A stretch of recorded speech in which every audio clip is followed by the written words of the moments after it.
Ia tidak rela menyembah bintang, menyembah bulan, matahari, dan berhala. Nabi Ibrahim Al-Khalil alaihissalam sabar menghadapi cobaan dan gangguan, tawakal, berserah diri kepada Allah dan berlindung kepadanya, konsisten dalam prinsip, tidak ada kompromi dalam masalah akidah, tauhid, dan menjauhi syirik. Jika kita merenungkan realitas kita saat ini, kita akan mendapati bahwa umat Islam sedang menderita kelemahan dalam banyak aspek.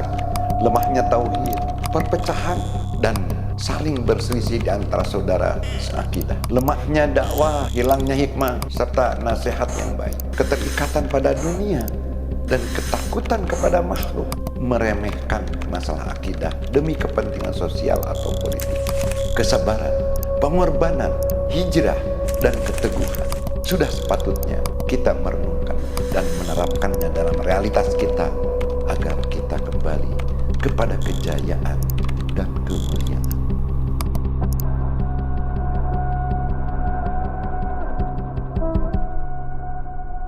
Sebaik-baik perjalanan hidup dan seharum-harum kehidupan adalah perjalanan hidup para nabi dan orang-orang soleh yang telah dipilih dan dikehendaki Allah untuk menjadi petunjuk bagi umat manusia.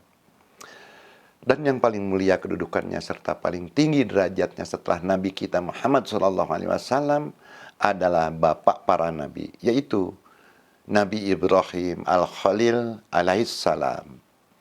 Dialah yang Allah sebutkan dalam firman-Nya yang artinya, dan Allah telah menjadikan Ibrahim sebagai kekasihnya. Surat An-Nisa ayat 125. Dan Nabi kita bersabda, sesungguhnya Ibrahim adalah sebaik-baik manusia. Oleh karena itu, hari ini kita akan merenungi perjalanan hidup yang mulia ini untuk memetik perjalanan dan hikmah, serta menghubungkannya dengan realitas kita saat ini. Semoga menjadi cahaya dan petunjuk di tengah gelapnya fitnah. Kisah Khalilullah Ibrahim alaihissalam, para ulama sepakat bahwa kisah Nabi Ibrahim bermula dari masa kecilnya di negeri Babil, yaitu negeri Irak, tanah kaum Kasdim pada masa pemerintahan raja yang lalim, Namrud bin Kan'an. Ia hidup di lingkungan yang kafir dan menyembah berhala. Bahkan ayahnya sendiri, Azar, bekerja sebagai pembuat berhala. Pencarian akan kebenaran. Perjalanan Ibrahim menuju Allah telah dimulai sejak kecil. Ia tidak rela menyembah bintang, menyembah bulan, matahari, dan berhala yang tidak memberi manfaat maupun madarat. Ketika ia melihat bintang, melihat bulan, lalu matahari, dan kemudian semuanya terbenam, ia berkata, "Aku tidak suka kepada yang terbenam." Di dalam surat Al-An'am ayat 76. Allah telah memberinya petunjuk dan hujah yang kuat sejak awal. Berdebat dan berdakwah kepada ayah dan kaumnya. Ibrahim memulai dakwahnya dengan orang yang paling dekat dengannya, yaitu ayahnya yang bernama Azar. Ia menasihati dengan lembut dan sopan, seraya berkata, "Wahai ayahku, mengapa engkau menyembah sesuatu yang tidak mendengar, tidak melihat, dan tidak menolongmu sedikit pun?" Surat Maryam ayat 42. Kemudian ia berdebat dengan kaumnya dan mengemukakan hujah-hujah yang kuat. Namun mereka tetap dalam kesesatan. Karena tidak ada jalan lain, Ibrahim pun menunjukkan kepada kaumnya betapa lemahnya kesembahan mereka. Ketika mereka bepergian, meninggalkan tempat peribadatan, ia menghancurkan semua berhala, kecuali yang terbesar, agar mereka kembali berpikir. Namun, mereka tidak kembali ke jalan yang benar, malah bersikap keras dan sepakat untuk membakarnya dengan api. Mereka menyalakan api yang sangat besar dan melemparkan Ibrahim ke dalamnya. Maka Allah pun memerintahkan api itu, jadilah ia dingin dan keselamatan bagi Ibrahim.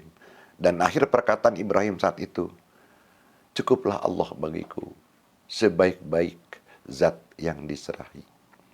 Setelah selamat dari api, dimulailah perjalanan penuh pengorbanan dan hijrah di jalan Allah. Ia hijrah dari Irak ke Syam, Palestina atau Suriah, lalu ke Mesir, kemudian ke Hijaz, dan akhirnya ke Mekah.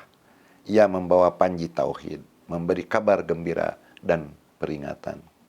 Puncak kepasrahan kepada Allah terwujud dalam dua perintah besar. Pertama, meninggalkan istrinya Siti Hajar dan putranya yang masih bayi, namanya Ismail, di lembah yang gersang atas perintah Allah. Maka istri yang beriman itu menjawab, kalau begitu Allah tidak akan menyia-nyiakan kami.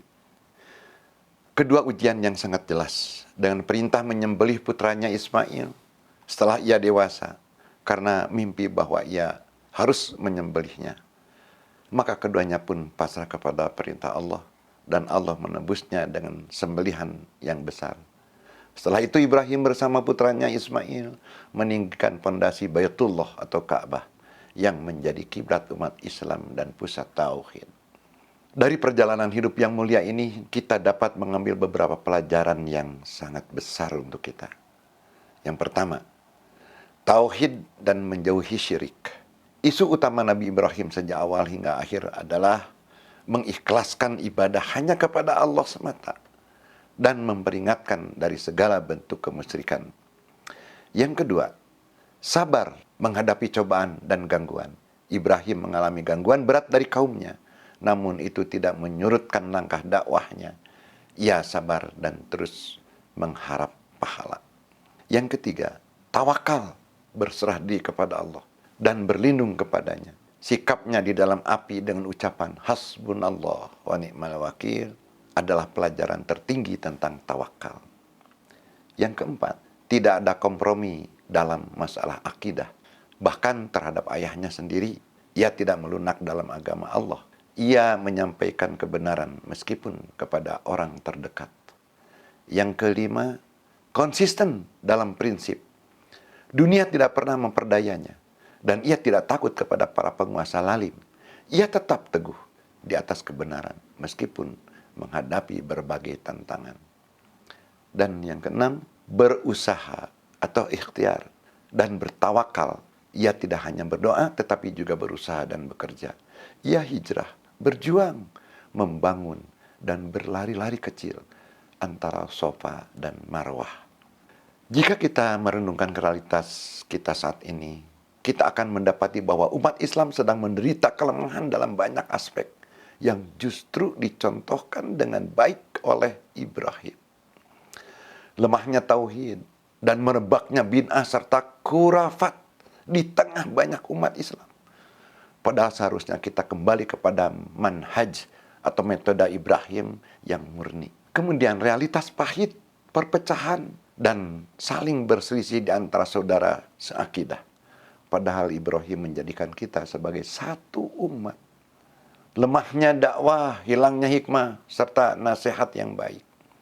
Sementara Ibrahim adalah orang yang bijaksana dalam dakwahnya, lembut kepada ayahnya, dan tegas kepada musuh-musuh Allah. Kemudian keterikatan pada dunia dan ketakutan kepada makhluk. Padahal Ibrahim tidak takut kecuali kepada Allah. Selanjutnya, meremehkan masalah akidah demi kepentingan sosial atau politik. Melupakan bahwa Ibrahim tidak pernah berkompromi dalam agama Allah. Disinilah peran kita sebagai muslim, belajar dari Ibrahim tentang tauhid, meneladaninya dalam kesabaran, berdakwah, berikhtiar, dan meyakini bahwa pertolongan itu datang dari Allah, meskipun telah sekian lama. Sesungguhnya kisah Nabi Ibrahim alaihissalam ini bukan sekedar cerita sejarah, melainkan sebuah manhaj kehidupan, konstitusi amal, dan madrasah dalam tauhid, kesabaran, pengorbanan, hijrah, dan keteguhan. Sudah sepatutnya kita merenungkannya, memahami pelajaran-pelajaran di dalamnya, dan menerapkannya dalam realitas kita, agar kita kembali kepada kejayaan dan kemuliaan. Semoga Allah membimbing kita semua ke jalan yang benar. Aqulu qouli hadza wa astaghfirullah li wa lakum. Fastaghfiruhu innahu huwal ghafurur rahim. Wassalamualaikum warahmatullahi wabarakatuh.